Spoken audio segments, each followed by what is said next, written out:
Welcome back to Off Ball Takes. This is your host, Yarby and this is my co-host. Christopher Wells. We appreciate all the support on our recent content, and before we do get started, please don't forget to like and subscribe, and follow us on Instagram and TikTok at the OBT Podcast for more content and updates.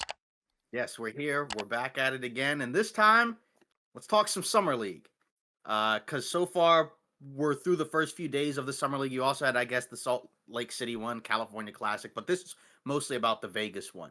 So, feel like we might as well kick it off, right, with the big matchup between the number 1 and the number 2 picks, because I actually liked how they structured it, right? They had 1 and 2, 3 and 4 going against each other. So we'll start with the first 4, but we'll start with the first 2.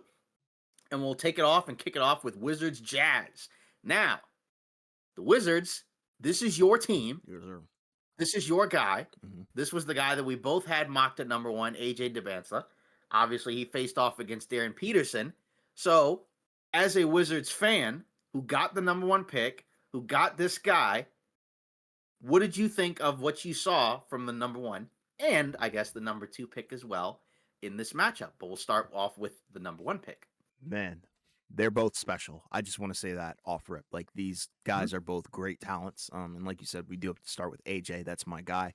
Tough shot maker, tough shot taker. And I think that's the best way to describe him and what he's able to do. But he's pro ready. He's at that level, and his ability to get to the rim with ease was great. I think, super efficient around the rim.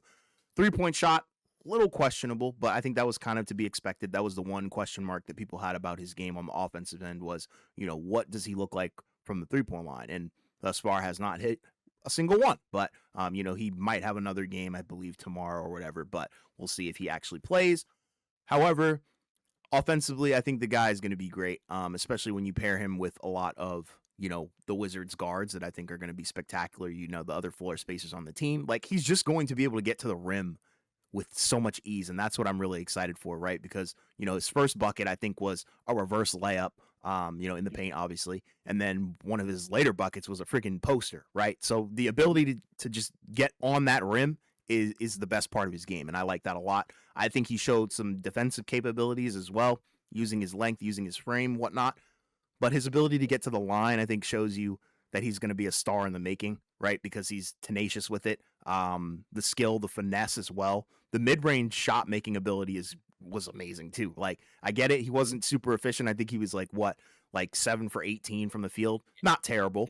We've definitely seen way worse Summer League debuts, but and we were talking about this off recording, right? The number one priority for me when I watch these guys, because this is Summer League, you have to take it with a grain of salt, right? This whole episode is going to be a lot of overreactions. However, you have to grade these guys on their ability to get open, especially if you're going to be labeled as a scorer, especially if you're going to be a ball dominant player. It's not so much making the shots because, it is what it is. Like, these guys haven't played fives at this pace in a long time. Right, I think AJ even said it. Like, he hasn't played fives at this pace since March. I don't know if he's being serious or not, but I took it seriously. So for him to kind of just come out there, show us what he's got, get to the free throw line, and get open was great. Because even Trey Johnson said it at the freaking halftime interview. Right, like they were talking about it.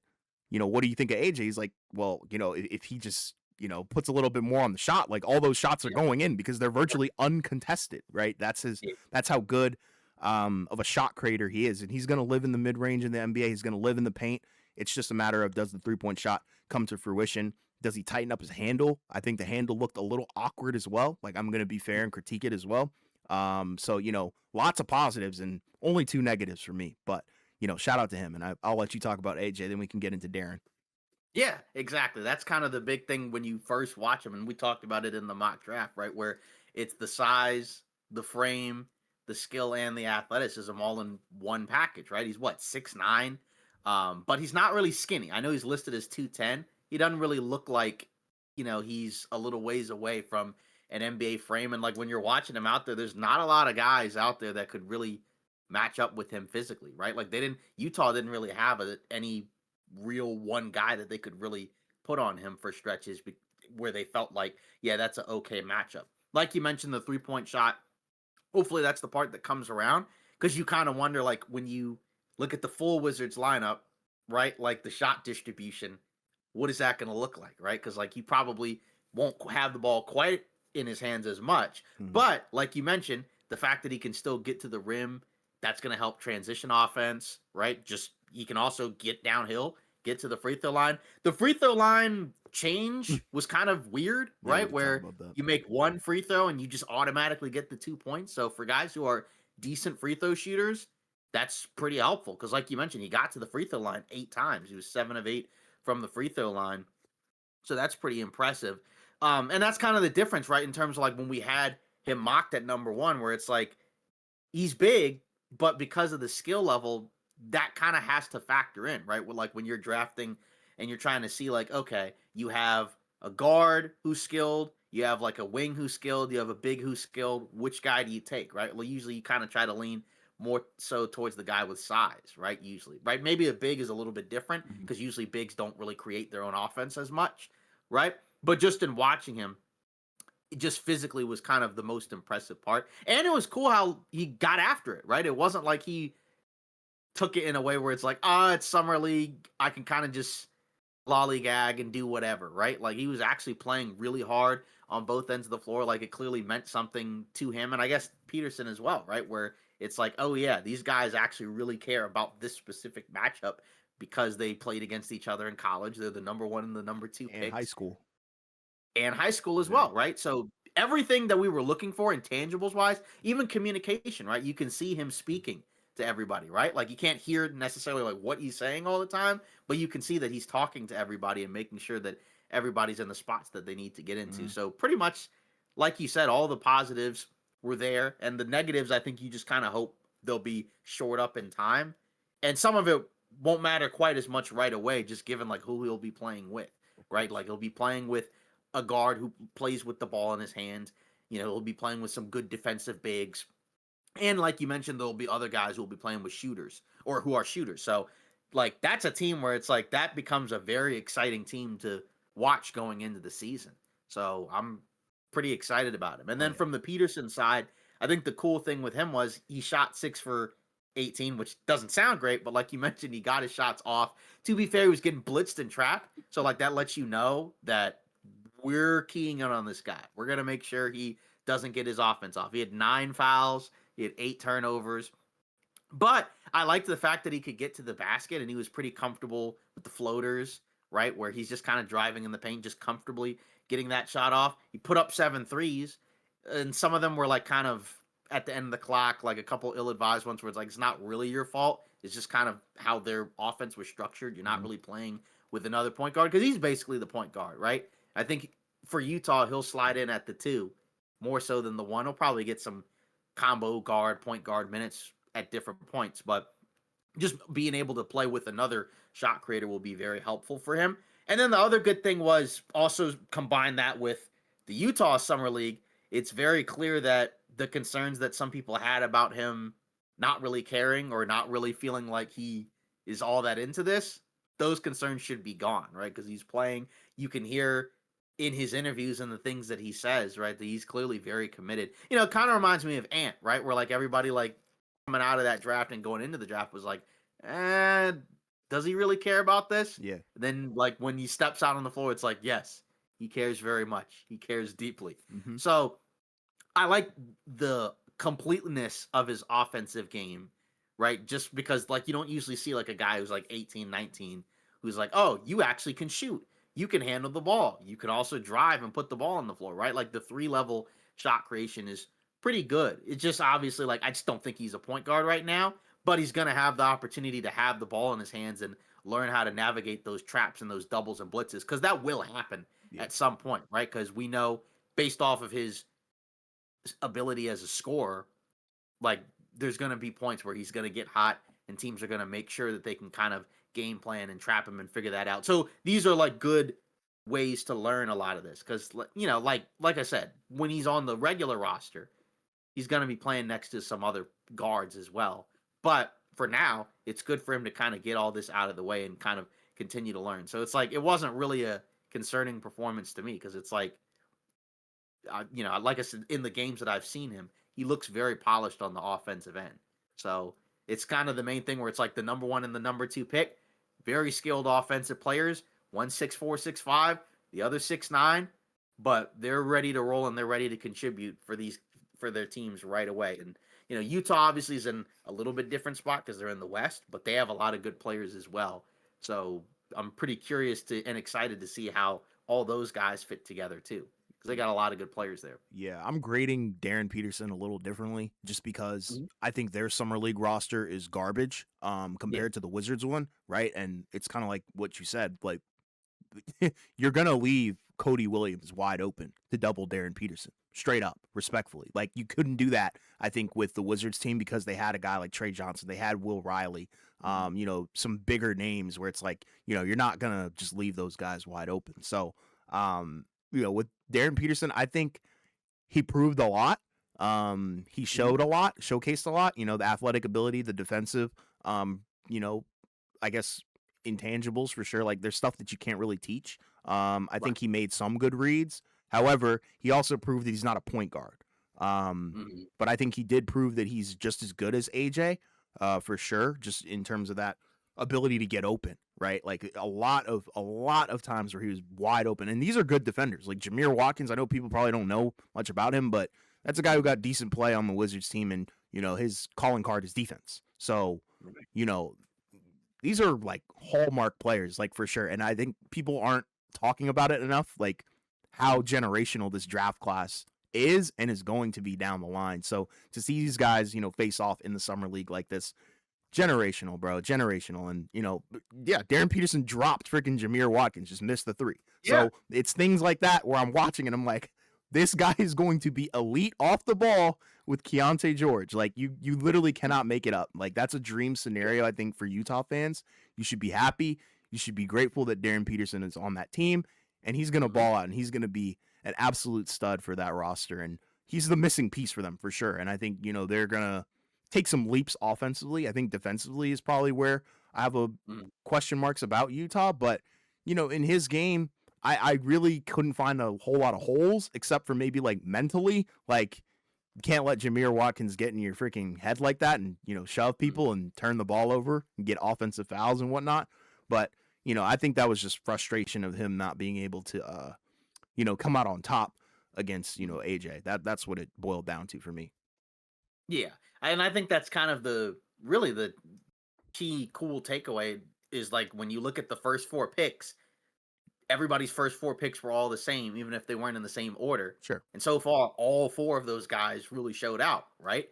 Because then you have the next matchup between the three and the four picks, right? And that was Cam Boozer and Caleb Wilson, right? Where both of those guys put on a show, right, for their teams, right? Like Boozer, you saw the polished offensive game. He was putting the ball on the floor. He was even kind of playing point forward sort of Hmm. at different points, which was kind of cool to see just because we talked about like, oh, because he can do all those things, all these different things offensively, what is that going to look like when he's on the actual roster, right? The key thing was the offensive part of the floor we weren't really concerned about. It was really only the defensive end of the floor, right? And again, it's like on this team, it's so different from what the actual Grizzlies roster will look like, where it's like, were there plays defensively where maybe it wasn't great? Sure, right? But were there also plays where you can see, okay, he's big, he's physical, he takes up space, he mostly knows what he's doing out there? It's like, yeah, Yeah. that happened as well. So the wild thing for me was the Caleb Wilson one, because I remember when we did the mock draft, and it wasn't like I thought he was gonna be horrible or anything. It was just the one where it's like he's the one that has like the most volatility in terms of like what his floor and his ceiling is. Hmm. And like in that game, you could kind of see like flashes of like, oh, this is kind of what the ceiling can be, where it's like a ton of athleticism and length on one end, but then also really high quality shot making on the other end, right? Where he's like pulling up off the dribble, he's hitting step backs, he's finishing around the rim, and he again plays hard and with an edge too. That was kind of the cool thing to see about all of these guys, right? Because like you even heard quotes, right, where it was like, "Oh, I don't care that I scored 35 or whatever. We lost the game," right? Or he mentioned that he was really emotional before the game, right, because he hadn't played in so long. He had got because he got hurt at in college, didn't play in Hmm. the tournament, so just a lot of really bright spots for all of these guys, which was kind of the cool takeaway where it's like, okay, we were all pretty, we all liked all four of these guys in some way, shape, or form, And so far, through the handful of games that they've played, or in the case of Boozer and Wilson, one, right? Like we liked a lot of what we saw. Oh yeah, big time. And like the Caleb Wilson thing is going to be phenomenal because I hope he gets the green light, in Mhm. Chicago, and I think he should. Being a top 4 pick, deserved off rip, and I think hopefully we get to see more of him in summer league, and hopefully there's not like a drastic taper off where people are Right, going to start slandering him, right? Because I don't want him to have a game where, oh my gosh, it's beautiful where 35 points, but then he has a stinker and it's like 2 or 5 points. Like I don't want that to right, happen because then you're going to see kind of like the case for him to be number one diminish. And I think there is a hard case for him to have gone number one in this draft. Like I'm pretty sure he beat both AJ and Peterson in college, and obviously the numbers back it up.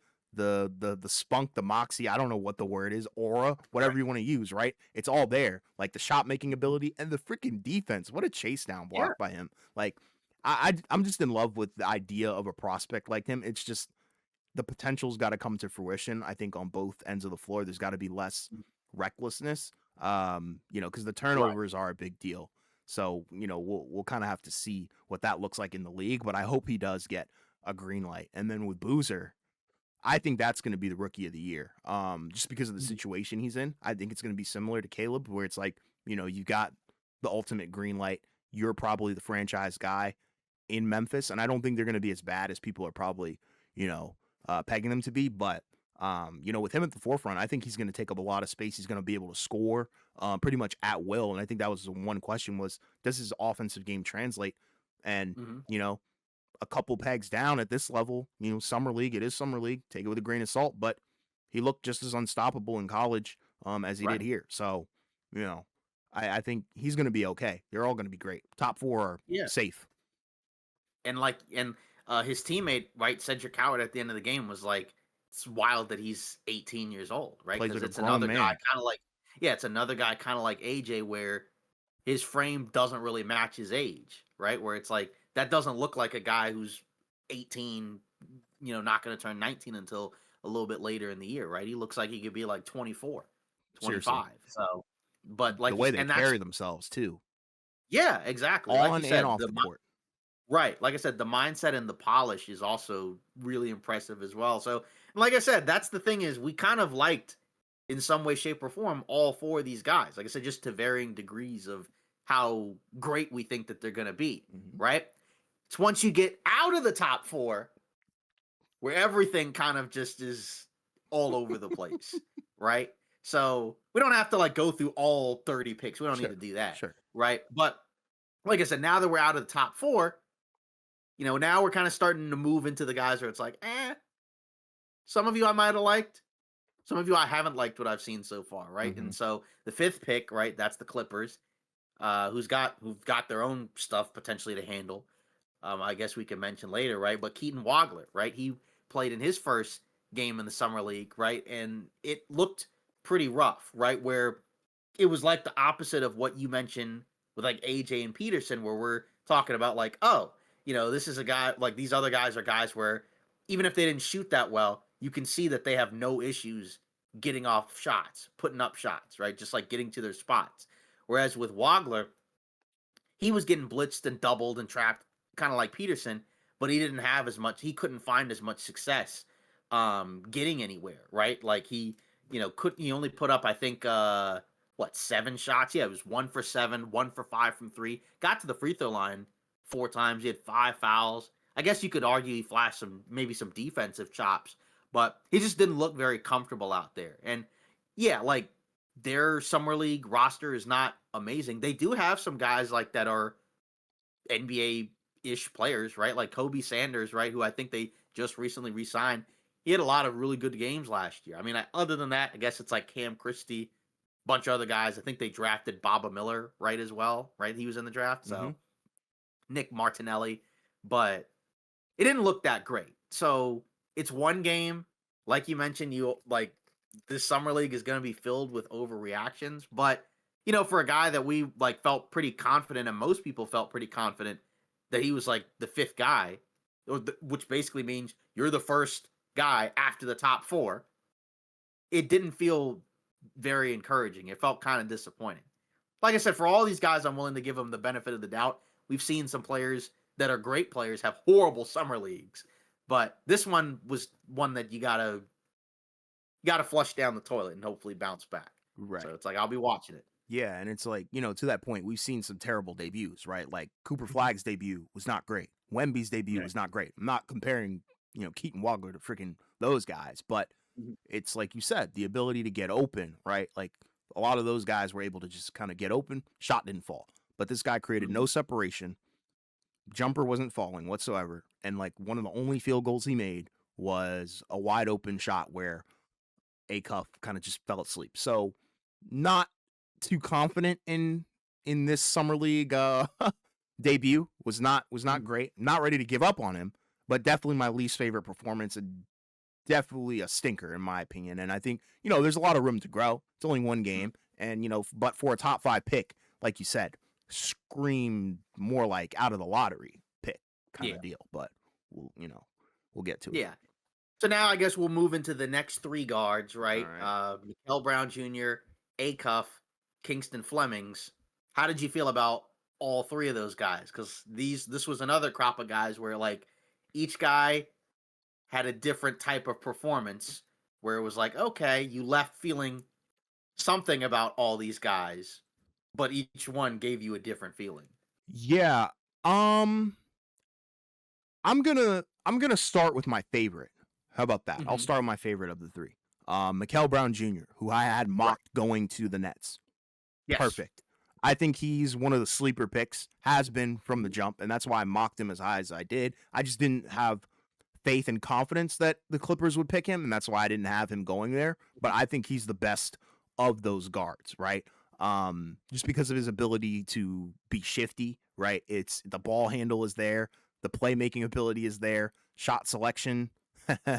We could skip over that, but shot making ability is crazy. This guy has limitless range, bro. And I Right. don't I don't want to say he's like, Steph levels range, but like it's beyond the arc, like way Yeah. beyond the arc. Like he was shooting beyond NBA range in college. So I already knew the three-point shot was legit, even though Yeah. the the percentage might not have screamed like this guy's going to be a knockdown shooter, but Hmm. I think his ability to get to the paint while also dishing it out and shooting it's just going to be an offensive engine. And I like the pairing of him and Yegor. So I think the Hmm. Nets are building something young. Not saying anything special by any means, but I've just fallen in love with that prospect. Look out, New York. Yeah, I've fallen in love with Mikael Brown Jr. since what like Louisville and OTE. Yeah. Like this is an OTE player. FYI, if people don't know. They have an interesting track record thus far, but um, I think he has all the capabilities to be one of the better guys out there. I don't know if you want to get your thoughts in about him before I move on to, maybe my least favorite and then the middle ground, but I'll Yeah. let you decide. Go off. Yeah, I would agree with pretty much everything you said. Like, I think the main thing with him, right, where like in terms of like who did you mock where, right? It's like, did you have a concern about maybe his injuries? Like you said, did you have a concern about maybe his shot selection? Those were really the only two things that would probably like make, somebody have him like any lower than like six, Sure. right? Where it's like, okay, some guys you're a little bit more concerned about injuries than others. Like that's could be partly why some people had like Peterson mocked a little bit lower, right? Versus like, one or two or whatever. So, like you said, the main thing with the Nets is like all their guards that we saw last year, right? Like it's like this is a good situation for Mikael Brown because, like you said, he'll have a green light. I mean, yeah, they don't really have a foundational player on the roster, but he's going to get a lot of playing time and opportunities to put some shots up. I guess he'll have Randall, who can be a playmaker, roller guy. You got MPJ. So, like you said, they're going to be. I would assume they're going to be a 3-point heavy shooting team because even Yeoman, right? Like it was just so bizarre, right? Where it coming out of the or going into the draft, he was viewed as like a on the ball attacking point guard who couldn't really shoot that well.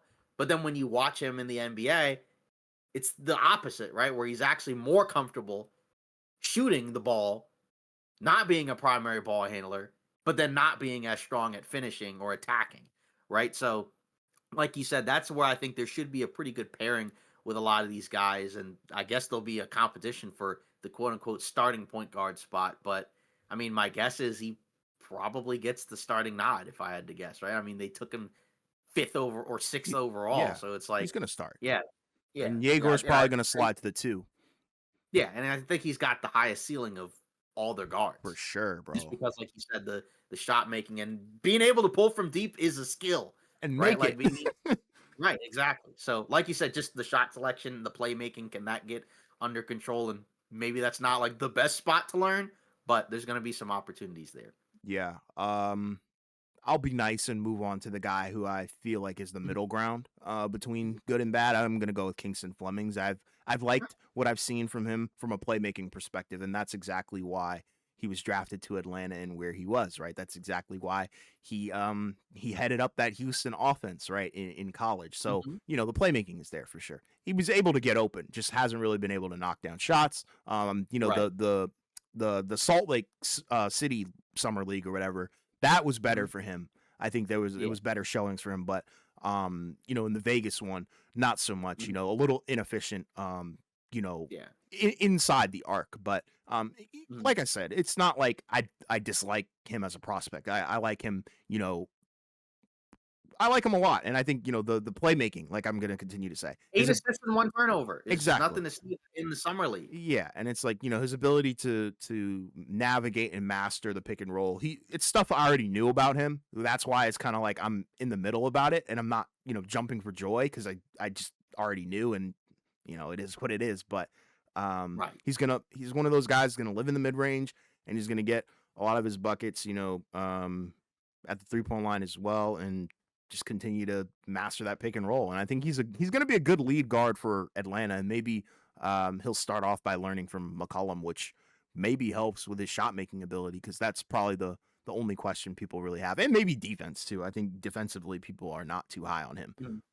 but that's Yeah. okay Yeah, and they got other defensive guys that could for probably sure. help him Yeah, out. a lot actually.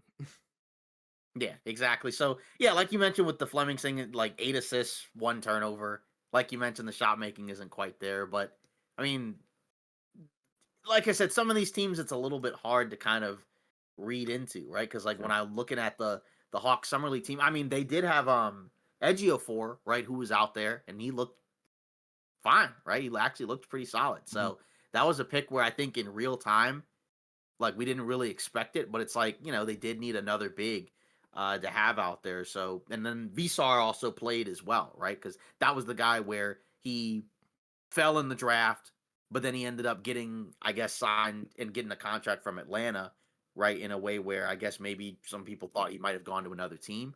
So I like a handful of the picks that the Hawks had. Newell didn't really do much in this game, and he's a second year guy, and that's kind of sometimes a little bit worrisome just because you're kind of thinking, it'd be nice if the guys who already played in summer league a year before looked like some of the best players out there. But like I said, I'm not the Flemings thing to me is fine, like you Yeah. said, and like this is a team where they're not quite as reliant on him being great right away because they have guys ahead of him. But it would be nice if he actually manages to reach his, to reach like a really good point within the next couple years because they do kind of need a young guard to kind of help put everything together. And like you said, if his playmaking holds, then that's where that's going to be really beneficial to this team because they need somebody who can kind of, like I said, just organize and stabilize everything when they need to get some good offense going for some stretches. hmm Um, and then moving on to my least favorite of the three, Yes. Mr. Acuff. And Hmm.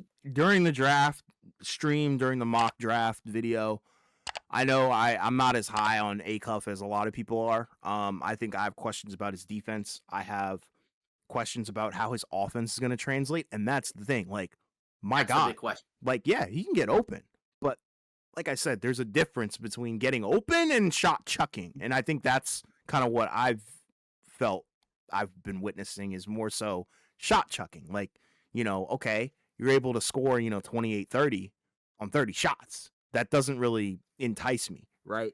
And I think there's still a lot of questions about his defense. Not sure how that translates, but I'll give it to him. He's stronger than he looks. That much I will give him, and I think that's somewhat of a bright spot in terms of how he can translate defensively to the NBA. But it's the shot taking that I don't like. Right. And it's funny, I know that's going against my logic of like, yeah, your ability to get open, but there's just some things where I'm just like, bro, did he really just jack that? Well, as a Um, guard, like, the decision-making element is important, sure. so And the one saving grace I have for him, because like I said, I'm not a fan of the size, not a fan of the shot taking, not a fan of the defense.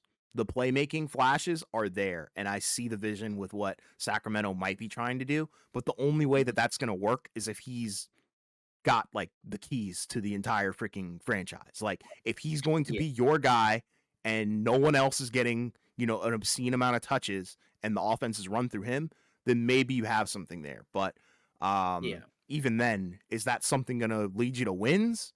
Maybe not. So that's why I'm Right, like, I don't know what this team is gonna look like because, I that's my mean, question because they, yeah, so wow, like Sabonis, Levine, DeRozan's yeah, already on his way out. So yeah, yeah, he's gone, so what's going on here with the Kings? So I have multiple questions about the Kings and A yeah, Cup's game in general. But like I said, the playmaking flashes are the only thing keeping me on the A Cup hype train slightly. yeah. Like you mentioned, right, he was 6 for 20, so he put up a lot of shots. He did have 7 assists, to 4 turnovers, so that's good, but like you said, it's just the questions of it was like what we said, the issue for Dillingham was, right? Because like we already knew that Dillingham was not going to be like a high level elite defender, Sure. but the question was he actually going to be good on the offensive end? And unfortunately for Dillingham, so far the answer was no. So I'm honestly a little surprised that he wasn't in summer league. Maybe he's hurt. For I don't real. know.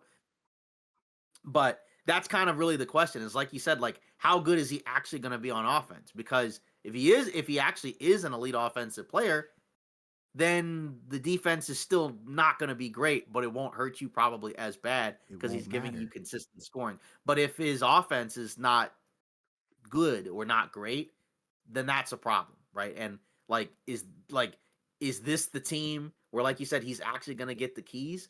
Maybe because the roster is in a lot of flux because obviously we'll probably talk about it in the latter part of the podcast, right? Like DeRozan's gone and we don't know how many of these other guys will stay, so maybe this roster could look very different, but it's a really weird team and I'm very curious to see how he navigates it as a rookie just because there's going to be other guys on this team where it's like they're going to want their opportunities because they're already established players. Like this is not like a young rebuilding team. Like you still have guys like Sabonis and Levine where if they're still on the roster, right? Like, there's going to be stretches where it's like, yeah, you're actually not going to have the keys quite as much because, Zach Levine and Sabonis, those are guys who have already played in big games. I know that like Levine's not been in the playoffs a ton. Neither is Sabonis, honestly, for that matter. I guess he did a little bit in Indiana and Sacramento, but it's just a weird situation to be in. So I'm very curious to see how it pans out over the course of the season. Me I'm too. gonna believe in it long term, but it might be a little ugly this year just because, like I said, this is gonna be a really weird team. Yeah, You know. like I said, So, I'm on my way out on my hype train. yeah. Honestly, I really am. So let's move on to the next stretch of guys. Like I said, some of these guys like haven't really played a ton anyways, but like just after these top guys, might as well just kind of like group a lot of them, Sure. right? So, you know, the next group of guys, Morris Johnson, Braden Burries, Yaxel Lendeborg, and Mara, right? So Yaxel honestly has looked pretty good, right? Would you say he's looked the best of these four? Yeah, I think it's between him and Burries. Right. Yeah, Burries, that's the Bucks pick. Those are probably the two guys that look best, right? Yaxel, really, there were no real, like we knew that he can do a little bit of a lot of things, right? And the main thing is like, yeah, he looks very comfortable out there. He should be very comfortable out there, right? He's one of the older rookies out there, but he already looks like he's going to be an impactful player for the Warriors, right? He's big, he takes up space, he knows what he's doing out there on both ends of the floor. I'm very curious to see what their team is going to look like, obviously, because there's questions about what their roster could look like going into next season, where he could be anything from a starter on day one to who knows, maybe not even on the team if he gets traded or something. I'm not saying he will get traded, but you know what I mean. So after that, You want to get into Yaxel and Braden Burries before we get into the Yeah, next couple yeah, of guys? yeah. I'll talk about Yax a little bit. I mean, I Yeah. I didn't have him mocked to the Warriors, but I believed in all the Yeah, I hype did. surrounding that placement, and that was the talk of the town for like the whole week Right. if you're in that Warriors circle. So definitely believe in that. And now like seeing him kind of I guess outside of a stacked team, like because Hmm. Michigan was stacked like from Yes. head to toe. So seeing him on a little bit of a different look in terms of roster, it kind of Hmm. makes you see, okay, now I see this is the do it all guy that the Warriors are looking for to pair with Steph, in his final years. And I think it's a good way to do it, through the draft and picking a guy that's NBA ready and Right. hopefully he can be somewhat and have shades of that Andrew Wiggins that got them pretty far and and got them a championship pretty much alongside Steph. So if he can defend, because I think that's the big question, how good of a defender is he going to be? We already know he can Right. knock down shots. We already Yep. know that he can get to the rim. We know that he can rebound. But how good of a defender is this guy going to be? Can he stop wings? Can he stop guards? Can he even stop big men? Right? That's the Right. question. That's what I want to see in the league. So I didn't come away with the answers to that quite yet. Hmm. In the summer league, but offensively, I think he kind of just nixed all the worries that I had about him. Yeah, exactly. And Yeah. that's the good point. Like just because, like you said, on that team, they like to play small. So there may be moments, there may be situations where it's like, we're gonna try Yaxel like as a small ball five, right? Or like you said, have him at the four guarding bigger guys. But then because of the players that they have, they may try some more traditional lineups. And like you said, then maybe he plays more on the wings, and then he's matched up against, other forwards or other guards that he has to guard. And like you said, that's really the big question for him. And then, and I guess the complete offensive package is probably like why people were even higher on him than maybe some other previous guys, right? Who were like multiple college year players in previous drafts, right? Like Duarte or right like a Connect, right? Even though people liked those guys, right? Like he feels already right out of the gates like he might just be better than those Yeah, guys. But better than like you said, Hawkes, better than all those guys. I agree with you. right. But like you said, to be fair, the question is the defense, right? Because, if he defensively looks kind of rough, then he may not play quite as much just because, like, we know that, like, just in terms of the way the Warriors like to play on that end of the floor, he's going to have to make a lot of quick decisions as well, right? So it's going to involve a lot of communicating, a lot of rotating and smart decision making. And I'm like you said, those questions aren't really going to be answered right now just because the Yeah, roster is so different and summer league is completely different. exactly. So, but like you said, the offensive questions and just looking like he belongs and that he doesn't just look like another guy out there, that's been answered where it's like, yeah, he looks really polished. Oh yeah, I'm happy for him on that. Yeah. Then after that, what did you think of Burries and Johnson? Oh yeah, sorry, Burries was great. I think he's kind of what the Milwaukee Bucks are probably looking for in a lead guard, right? Ability to get open was great. Knockdown shooter, not so much. I think went 1 for 5 in the game that I saw from the 3-point Mhm. line, but overall, I think he went like 6 for 15. So not wildly inefficient. I think he showed promise on both ends of the floor. So it's kind of just the prospect that I thought he was going to be. And I Mhm. honestly wanted Dallas to take him. I thought that would have been a cool pairing, but obviously we'll talk about that in a second. But I think he looked great. So I think the Yeah. flashes, the downhill scoring ability too, which is very well rounded for a point guard or a two guard, whatever you want to put him at. Yeah, I had him mocked going to Atlanta, right? Mm-hmm. So, I was even a little bit higher on him than what it ended up being in the draft. But yeah, like you said, I liked a lot of what he flashed, as a guard. I'm very curious to see, like I said, on that actual Bucks roster, what that's going to look like because they have some other guards, right? That right now, are established ahead of him. So I'm very curious to see if he just beats them outright. Like, can he just start over Ryan Rollins and Kevin Porter Jr., or does he just kind of start off the bench? Just kind of leaning his way into the role, right? Because like with this Bucks roster, like and I guess Nate Immense part of that too, right? Like they're going through a rebuild now, pretty much, right? So like in theory, he should have a lot of opportunities, but there's still some players on this roster where it's like they don't really fit this specific team. So I'm kind of curious to see if they do anything else and iron out the rest of the roster, or if it's just that's the team going into the season. Yeah. Yeah. And then for Johnson, I think was the last one, Morez Johnson Jr., right? Yeah. Wow, phenomenal. I thought his debut was great. So, all the Morez Johnson supporters, who had him mocked really high, like you, yeah. Like, yeah, kudos to you guys. I wasn't sure how it was gonna look. Granted it is summer league, but super efficient. And I think that's the thing that you want to look at when you look at these non-creating players. So, your wings that are gonna be, finishers in a play or big men, right? You want to see efficiency. And I think that's a telltale sign of he knows what he's doing. He's gonna be consistent with what he's good at, right? And like 70% from the field, 27 points, stat stuffing, freaking 8 rebounds too.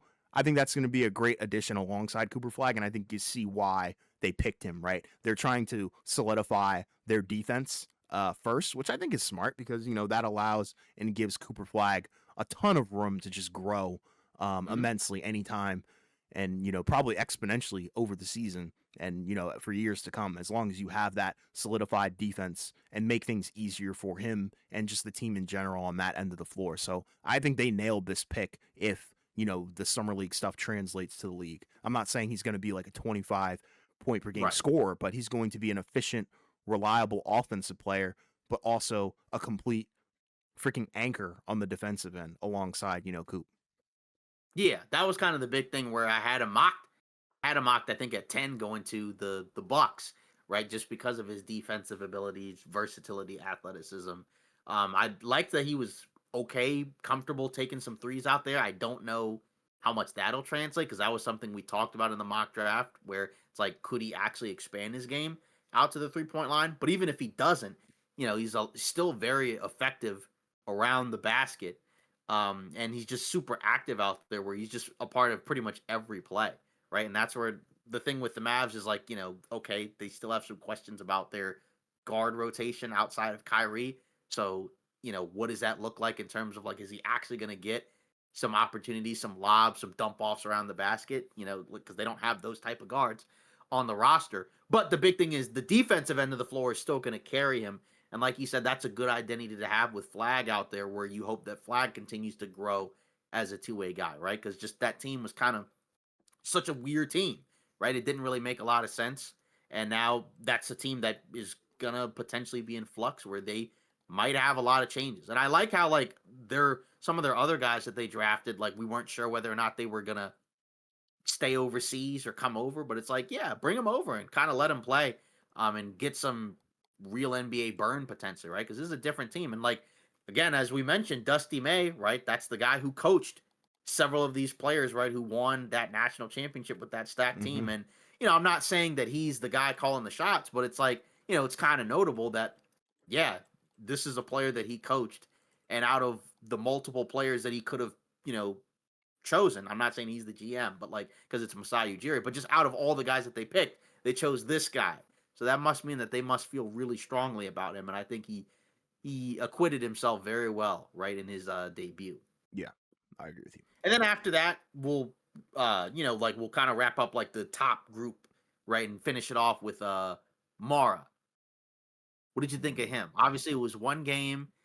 I was thinking that maybe more of their young players would play in the summer league. I mean, I guess I can understand why maybe some of them didn't, but I was kind of thinking that I might see more of them, but you ended up not seeing that. I think it was just Sturts, right? Maybe one other guy, right? Mm-hmm. So, like, other than those two guys, I mean, it looked kind of rough Yeah. just in terms of like you can see some things there, like in terms of like the playmaking and the size and everything. I wasn't quite as high on him as some other people. Again, it's one game. Bigs in summer league notoriously can be very up and down because like they're not always going to get the shots around the basket. You know, like so it's kind of either you're self creating or you're just having to hope and pray that a guard's going to give you the ball, and they're not always going to do that. I liked his quote unquote creativity passing the ball, right? Like he had a nice behind the back pass that sailed out of bounds, so maybe it wasn't so nice, but it looked a little Oh, bit rough out there. The good news is, I guess, for Oklahoma City is regardless of what he looks like, you have other front court players ahead of him. You're not as dependent or reliant on him as maybe some of these other teams are with their prospects, but it feels like he might have a little bit more ways to go. But like I said, it's one game. maybe I'll give it a slide. But what did you think? Yeah, it screams development for me. Mhm. Very, very inefficient. I don't even think he scored from the field in his summer league game. I think that was what against the Lakers, if I'm not Yeah. mistaken. He had 2.7 rebounds, so at least he's active on the boards. I think his rim presence is there. It's not the Yeah. strongest, right? Like it's not like, oh my gosh, I'm not gonna go up on this guy because paint felt a little sweet at times, especially in the Salt Lake City ones, but um I don't. I think people were quick to jump the gun and say, "Yeah, this is going to be the Wemby stopper." I don't know about that yet. Um, Right. I think he's got a long way to go if he's going to, go toe to toe with that guy. Mhm. But like I said, it just kind of screams development. Things that I liked, like you said, the passing. Things I didn't like.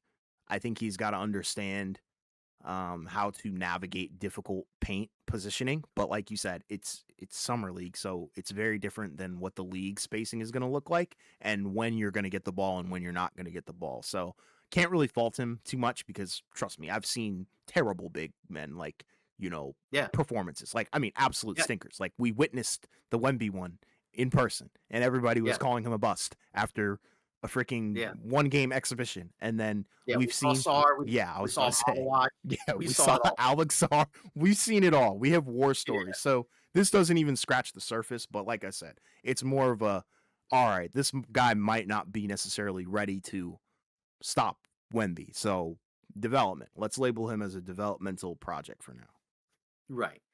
So after that, I mean, there's only a couple other guys left in the lottery, Ament and Steinbach. But like, I guess since we've already gone through, the top 12, what other guys that we've seen in the summer league so far, kind of impressed you? Because there were a couple guys where it's like some of the guys that we expected that we thought were like kind of sleeper picks, right? Like Phylon, I thought looked really impressive in terms of his handle and his shiftiness, his creativity, which that was a guy that we both liked, and we were a little surprised that he dropped as far as he did.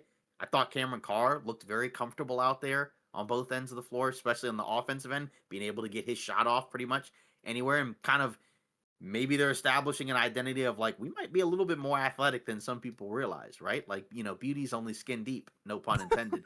But and then even a guy like an Alan Graves, right, where it was like, wow, he actually had a really impressive game. Where I think we were kind of surprised he got drafted as high as he did. Sure. But he actually looked really good in his performance where he was just kind of everywhere, right? And even like offensively, it was like, wow, this guy can do a little bit of a lot of different things. So those were, I mean, those are just a handful of guys. But what did you think? Yeah, I Any mean, other guys? I had a couple of the same ones as you, right? Like, and the Mhm. funny thing is, the trend is going to be a lot of guys who fell. Like, you would expect them to Right. be late first round, but some of them were second round.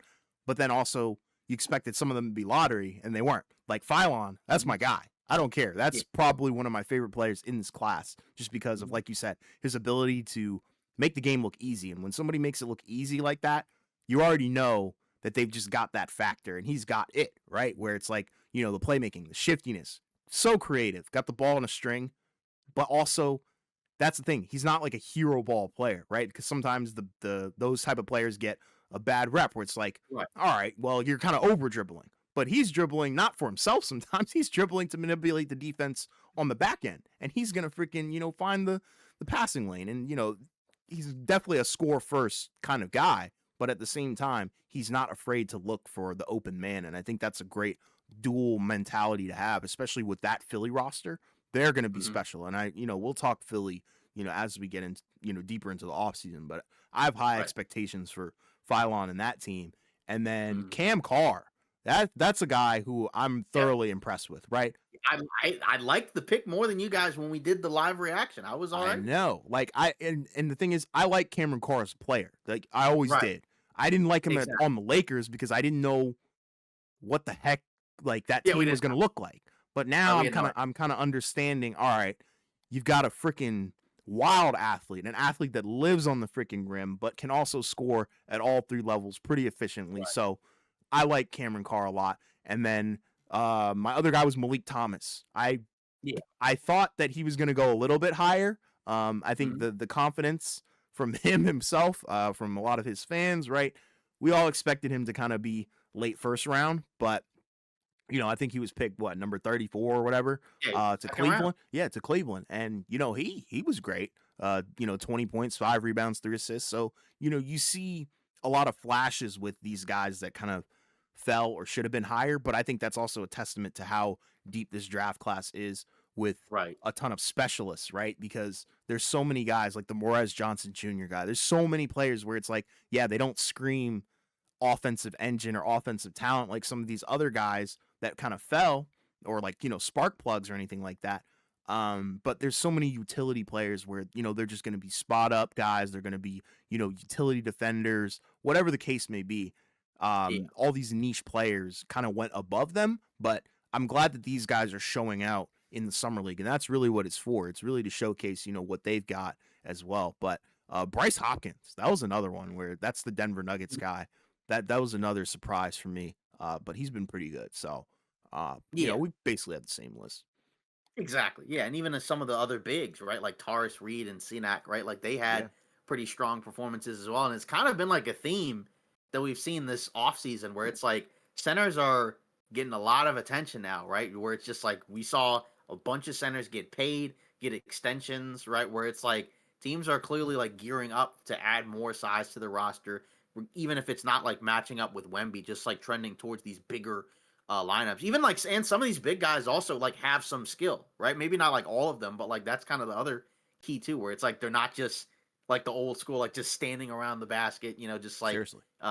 yeah, laying it in Mike and drill style, right? Like there's actually like a lot of like they can even like step all the way out to the 3-point line, or they have good touch around the basket, and that's really cool to see because like that's gonna make for some really impressive, and unique lineups, right? Like when we see like obviously Quaintance I don't think will probably play if at all this year, Probably right? But not. like if we actually have an opportunity to see like all the Spurs bigs like together at different points, like in the future, Oh my that's gonna God. be nuts, right? So Yeah, they built a three-headed monster over there somehow in a matter yeah, of one exactly. draft. Right. Yeah. Were there any second year guys that you kind of looked at where you're like, okay, either maybe you changed your opinion on them or you just liked what you saw. I mean, I know like some of the games that we mentioned like had some second year guys. Hmm. Like Trey Johnson obviously like was the second year guy Hmm. on the Wizards, Hmm. right? I guess Cody Williams is in his third year now. I don't think he's in his second year. No. But like just in general, like any of those guys who weren't rookies that kind of stood out at all? Yegor for me. Okay. Yegor's definitely been hooping, bro. Like it's just interesting because I know last year I was not on that hype train at all. And Right. yeah, I I was remember. not on that hype train. But after seeing him have a solid rookie campaign and kind of like you Mhm. said, be the inverse of what I thought he was going to be, um, it kind of lifted my spirits. I was like, okay, I could see Mhm. what the vision is for him, but the development still got to come. And I think he's been working hard. Clearly, the off season has been very kind to him. Um, so I think that's a standout for me. And then Trey Johnson, that's another guy, just because like just a subtle reminder of Mhm. how confident he is pulling from pretty much everywhere. I like that he worked on his paint game a little bit. But Yeah. yeah, the range is still there, which is good because he tapered off a little bit towards the end of the season. But Mhm. it's great that Washington has a great shooter like that alongside AJ and the other guys as well. But yeah, that's about it. Because like you said, Cody Williams, third year player, and I don't know. I don't want to have an uncomfortable conversation about him right now, but Yeah. he might He be looked cooked. He looked better the second half of the season for Utah, like which was just a very weird, bizarre team, right? Where it's like, oh, you're trying to win, but you're not really trying to win. Yeah. So, And it's funny, um, like I turned on the freaking Orlando Magic game and then I saw Cam Reddish on the team and I was like, wow, that's yeah, just crazy. Like yeah, I just forgot that they'll always have like that random wing player who's been out of the right, league maybe a couple seasons and then they're trying to get back in. Like I think one year it was like Kevin Knox. I was like, why is yeah, Kevin Knox on the freaking summer league team? Like yeah. I this think guy's like proven. Quinones. Yeah, I think like Yeah, Quinones. Lester Lester Quinones. Yeah. Yeah, he was on like the Magic roster. Like you Yeah. said, there's like, a few other guys that were kind of like that too, where it was like, huh, I think Castleton was Yeah. on that Magic roster as well. Like I remember we saw him like when we went to Vegas when Wemby was there. So that was like 3 years ago. Yeah, And he's still there. I know he's not like an old player, but like just kind of funny. And I'm like, where's Connect, man? Like, where are true. you, buddy? Oh 'Cause yeah, another. he's too cool for Summer League, I guess. I I mean, don't he was know. that. He needs to Yeah. be there, like suited up. But Mhm. another guy, I thought Jace Richardson. That was interesting. Yeah. Guy to see there as well. And I think what? Who Yeah. else? I think Malawatch was also in the summer league too, right? Yeah. I Yeah. didn't get a chance to watch that one, but Yeah, I mean, he looked better. He honestly looked better, good. and a little bit more. He was shooting threes and like he was before, but he looked a little bit more, I guess, comfortable on the offensive end. Still turned the ball over a lot, still fouled a lot. Sounds about But right. again, like it's another team where it's like they didn't. I mean, it was like Darius Brown, I think was his name, who was the point guard. So like they didn't really have like a lot of guards out there. So Sure. it's just like like Hansen Young was out there doing Hansen Young things. So I guess cool for him. You know, Bad for Portland. yeah, 4 assists, 9 boards, 12 points. In one of those games. Drake Powell was a little bit kind of rough. I think is in the 4 summer league games. I saw 11 points, 1 for 28 from the field, and 0 for 14 from three. So maybe that's just a glitch in the system for summer league, but that wasn't necessarily No, it doesn't that sound wasn't good. necessarily. Yeah, and that was like a guy where it's like I think most people liked like for Brooklyn to close out the season when he got to play more. So it could just be one of those weird summer league things, but Sure. it was a little concerning to see. Yeah, But very jarring. like I said, it's summer league, so sometimes, like you said, you got to take it with a grain of salt. But I think the thing is, you like to be impressed by these guys, like, and if not impressed, not the exact opposite, right? Because like that's really the one thing where it's like I don't want to come away very negative from what I've seen, right? Where it's like I at least like the idea of saying some positive things about you in some way, shape, or form, while also understanding. I know it sounds repetitive, but just like we've seen some terrible performances in the summer league from guys who are really good. Mhm. So like I said, we were there, right? When Wemby got dunked on by Kai Jones and was, missing shots around the basket. We were there. We Yes. were there. Yeah, And then we saw like it. what happened right after that looked very comfortable. So even other guys, like I mentioned, Alex Sarr, I think even Trey Young, I think didn't have a great summer league way back when No, he he was did in not. there. Cooper Yeah. Flag, that wasn't a great Yeah. debut. Yeah, like, exactly. Yeah, exactly. Like Bronny was doing a good job of guarding him. So it's like, Literally. sometimes summer league is just weird, right? Yeah. And that's kind of and that's part of what makes it fun. It's also part of what makes it chaotic, right? Yeah. Where it's just like it's chaos. That's Yeah, you that's can't use literally it as what a it is, right? baseline, Yeah. unfortunately. Yeah, like if you've ever played Sonic and you've seen the Chaos Emeralds, that's the Summer League right there. Pretty It's just much. that. Pretty It's just much. that, but in human form. Hmm. And that's like I said, that's part of why we love it. It's also part of why like sometimes it makes you want to pull your hair out because there's situations where you're just like, what is going on here? But either way, after that, um now that we're out of that, we did have a few NBA stories, I guess, that occurred. So we did have the Kawhi Leonard deal, right? Where that's being put on hold apparently because they still haven't completed their investigation, which I almost kind of forgot. That was literally almost a year ago when that was first being reported, and it still hasn't been completed. I think the Clippers statement mentioned the past 10 months. So you're getting pretty deep into this where I guess the Raptors put it on hold. I don't know if that means is there a possibility that like the trade goes through, but then maybe he's suspended and has to miss an extended amount of time? I don't know. Maybe that means an alteration to the deal. Like it feels like that might be possible, but I didn't really expect it just because I just, the trade initially went through, I think, right? And then it was just like, oh, now we're not doing this. And like it does put some of this offseason stuff on hold, right? Because it's like, I think Kawhi has a different salary than the players that the Clippers brought back. So that kind of changes like, oh, they did a sign and trade with Collins to Detroit.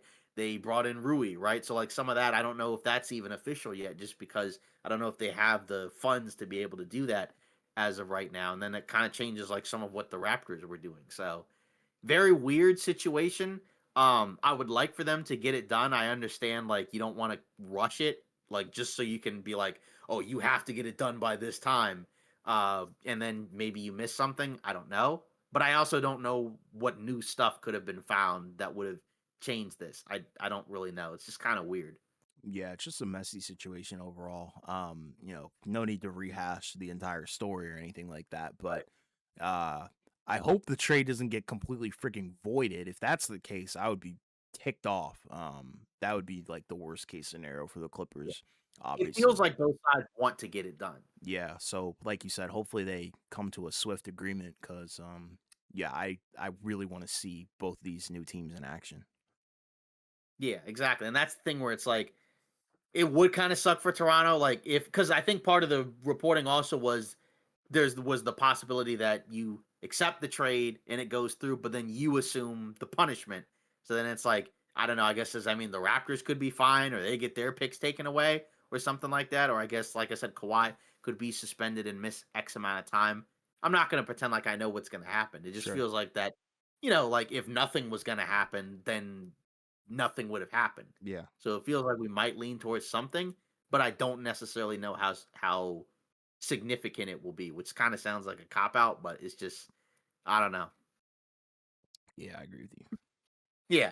Then after that, we did have a we did have I already know what a- this is. I already yeah, know.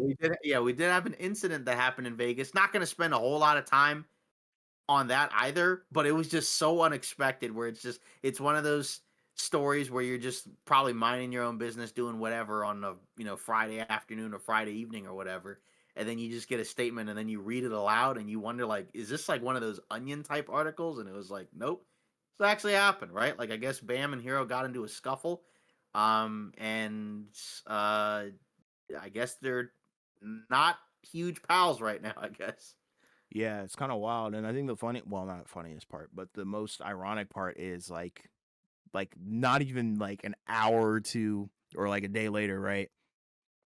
Hmm. Then you see Tyler Hero talking about meeting the Heat guys and stuff. Right. Just like it's public knowledge that y'all fought, and apparently Bam you know connected with you, Yeah. buddy. So I'm Right. just like, this is hilarious, but Yeah. yeah, yeah, it is pretty wild, man. But that's the NBA that we live in, where Tyler Hero is a Milwaukee Buck. It's wild. I never would have thought I would have said that. Yeah. Yeah. And it's wild. And like you said, it'll be interesting when we get to like what we normally do, where we talk about like all the teams' offseason moves, because there's going to be a lot of teams where we're going to have, I feel like, a lot to say. Yeah, So I'm pretty excited for that. yeah, it's gonna be fun. After that, yeah, after that, not really anything else to talk about, right? Because right now we still don't really know where LeBron is headed, and we don't really have any guesses in terms of like where it's going to be. So it's kind of like similar to what we said last time, right? Where it's like I'm very curious to see where he goes, because depending on where he goes, it could be a big deal, right? Depending on what team he ends up. But like I said, I'm not even going to bother guessing where he goes, You because can't.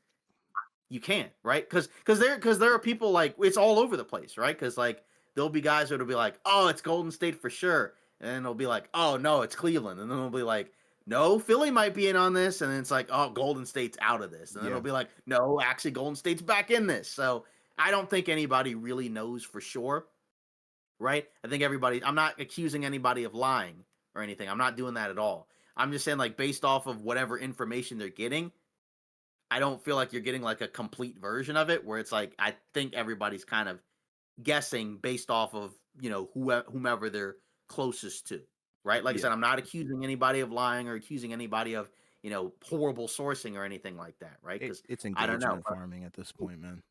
right? Yeah, it's like I don't really know what's gonna happen. I mean, like it feels like that there's a crop of teams that seem most likely, but I can't, I can't just all of a sudden rule out like something out of left field could happen. But like I don't expect him to go to Phoenix. That'd be Yeah, pretty left field, and but it depends on what lens you're looking at it from, because like right, even my family like has tried talking, because they're reporting about this on CNN, by the way. So it's like even my family has had like long discussions on where this guy is going to go. Like some people right, are looking at it from a leisure point of view. Some people are looking at it from like, they've talked about it, the happiness point of view, the monetary right, point of view, the championship point of view. And I'm just like, I don't see him anywhere but LA, honestly. I really don't. And that's the hard Yeah, part. Like, obviously, he's not coming back, but in terms right. of a basketball fit and what teams are missing what and what makes sense, for all three aspects that he's looking for, there's not a Right. lot of winners out there. I'm going to be honest. There's not. Yeah, because we already talked about it, right? Where it's like, the Warriors seem to be like a happiness one, but I don't really feel like it's a winning one unless you get like Anthony Davis. You know what I mean? And even then, like it's still a huge gamble just because of the age of the roster, but like it would at least make sense, right? The Cleveland one, I guess you could also argue that's like a quote unquote happiness one because you're going back to Cleveland where you played before. Mm-hmm. I know they went to the conference finals, but I just don't think people have a lot of confidence in that group as a whole, right? But then the other teams where it's like, yeah, those are the ones where you might actually be more likely to, like you said, compete for the championship. Like, I don't see him going to San Antonio. Like, I know teams like Minnesota and Philly believe that they're in it, but I don't really have like a high level of belief that he would actually go to those teams, even though, like you mentioned, those are teams that could actually, use him. Like, obviously, like I said, we'll talk about their off seasons, but like, say for Minnesota, like they don't have a power forward. So it's like, that would actually be, a spot where it's like player wise, position wise, it makes sense. But do I see him putting on a Minnesota jersey? Like, I don't know. I don't really see it personally. No. Like I guess, like I said, the big thing was we didn't expect him to leave LA.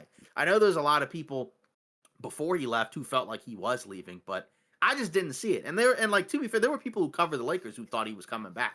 So it's not like everybody expected him to leave. But I like I said, I do wonder where it is because that can kind of give you a little bit of insight into like what it is. I mean, if you're going off like the agent, you would almost kind of assume like if you go back a year ago that it has to relate to like some type of competitiveness. But like I said, like you said, there are other teams where it's like, yeah, I just don't really see those as like winning situations, even though it's like it's nothing against those players, it's the situation they're in, Mm-hmm. right? Like nothing against Golden State. I just don't think that that's a championship roster anymore. And it's not like that the people are horrible. I just think like in terms of like the actual realistic possibility of them winning a title, I just don't see it because it would just be so different from what we've kind of seen the last several years in the NBA where it's like, yeah, even though different teams have won the title each year, there are at least some through lines where it's like there's a couple of boxes that I don't feel like would be checked aside from the talent level. Like, but you would still have to get like an AD, and it's like you're a Wizards guy, obviously. I mean, like I know you mentioned like you'd be okay with the trade, but like you know how how comfortable are the Wizards just with keeping Anthony Davis? Because like if you're the Wizards, I mean that's a team where it's like they on paper seem like they're looking to try to improve and become a more competitive team. Yeah, And so it's 100%. like, if you swap him out with Jimmy Butler, who may not even play, like, I mean, is that going to make you better? Like, probably not. No. And I think AD is here to stay. I think him showing up at the Summer League game to watch AJ, I think that tells you a lot about his mentality, Yeah. and I think the Wizards' mentality as a whole. So I think I'm out on AD going anywhere. Do we have any predictions on where LeBron will go? Screw it. I'll advocate for my team. Go to Washington, bro. Okay. Yeah. All right. Since everybody's making their bids and making their pitches, Yeah. the last title you won was with your boy AD. Yeah. Yeah, join AD. Take a little pay cut, join AD, Mhm. pass the torch to AJ. Play with Trae Young, and it's like the funny thing is the guy has said some pretty high things. He's always had high remarks for the young guys on the Wizards team, especially if you watch the Mind the Game podcast, right? Like he's talked about Alex Sarr, he's talked about Keyshawn George. And we already know how he feels about Trae, obviously AD as well. Right. Now AJ. So, Mhm. if you wanna, I don't wanna antagonize anybody or, rage bait anybody, but if you wanna follow in Jordan's footsteps, come on down to That's DC, right. man. Yeah. No, I mean, was it on the whiteboard? I don't think it was on the whiteboard. Yeah, I think the main topic was the Knicks, right? If I'm not mistaken. So yeah, I don't know if Washington has the pull to roll up the red carpet for Braun, but I mean, I you never like I know. said, that was more of a troll pitch, but Yeah. like my serious prediction on where he Yeah. goes, because honestly, I probably Mhm. wouldn't want him on my team. Honestly, not like in a bad way. It's just like I There wouldn't like be a point. yeah, I like what we're building here. And I don't think he fits like, Yeah. what the This is end like a game team goal that's, is. like, in the midst of coming out of a rebuild. It doesn't make as much sense as a team that's, like, already ready to compete, Yeah. like, for something even bigger than that. Yeah. I mean, I guess uh, m- maybe Miami. Okay. I'll go with Miami just because I the the Giannis move isn't enough. Mhm. And I think that's one of the teams that has some of the biggest ground to make up. Mhm. And I think adding a guy like LeBron, no matter what the age is a Mhm. significant step in the right direction. So I'll go with Miami on that one. Alright. I'll go I'll lean Cleveland, but like I said, it's not with a high level of confidence, Not a right? Because bad it's pick. just like, I don't know where he's gonna go. But like you said, there are teams where if he goes there, like, that's gonna, raise that team into, like, a tier that's higher than whatever tier they were in before. So that pretty much is it for today's episode of the Off Ball Takes podcast. Again, we continue to appreciate all the love and support that we're getting. Yeah. We did have some few polls like where it's like, you can always join in at the OBT podcast where, we ask questions, off the shorts and you can respond to those.